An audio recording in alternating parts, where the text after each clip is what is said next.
നമസ്തേ പ്രിയമുള്ള പ്രേക്ഷകരെ, നാം ഇവിടെ ചർച്ച ചെയ്യുന്നത് മേൽപ്പത്തൂർ നാരായണ ഭട്ടതിരിപാദിനാൽ വിരചിതമായ ശ്രീമൻ നാരായണീയത്തിലെ കപിലാവതാരമെന്ന 14-ാമത്തെ അധ്യായത്തിലെ 8-ാമത്തെ ശ്ലോകമാകുന്നു.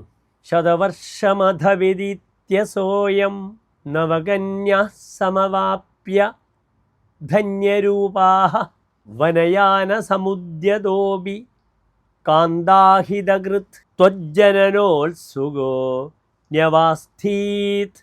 ഇനി പ്രസ്തുത ശ്ലോകത്തിൻ്റെ പദച്ഛേദം ശ്രദ്ധിക്കുക. ശതവർഷം അധ വ്യതീത്യ സഹ അയം നവകന്യാഃ സമവാപ്യ ധന്യരൂപാഃ വനയാന സമുദ്യതഃ അഭി കാന്താഹിതകൃത് ത്വജ്ജനനോത്സുകഃ ന്യവാത്സീത്. ഇനി ഈ ശ്ലോകത്തിൻ്റെ അന്വയമാണ് നാം ചർച്ച ചെയ്യുന്നത്. ശ്രദ്ധിക്കുക.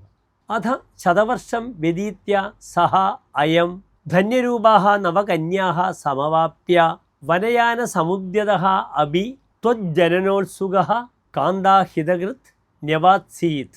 ഇനി ഈ ശ്ലോകത്തിൻ്റെ സാരാംശമാണ് നാം ചർച്ച ചെയ്യുന്നത്. ശ്രദ്ധിക്കുക. 100 വർഷങ്ങൾക്കകം ചാരുഗാത്രികളായ 9 പുത്രിമാരെ ലഭിച്ച ആ കർദമൻ വാനപ്രസ്ഥത്തിലേക്ക് ഇറങ്ങുവാൻ ഒരുമ്പെട്ടുവെങ്കിലും തൻ്റെ ഭാര്യയായ ദേവഹൂതിയുടെ ഇച്ഛാനുസരണം അങ്ങയുടെ അവതാരവും പ്രതീക്ഷിച്ച് ഉത്കണ്ഠയോടെ തൻ്റെ ഗൃഹത്തിൽ തന്നെ താമസിച്ചു വന്നു എന്ന് സാരം. നമസ്തേ.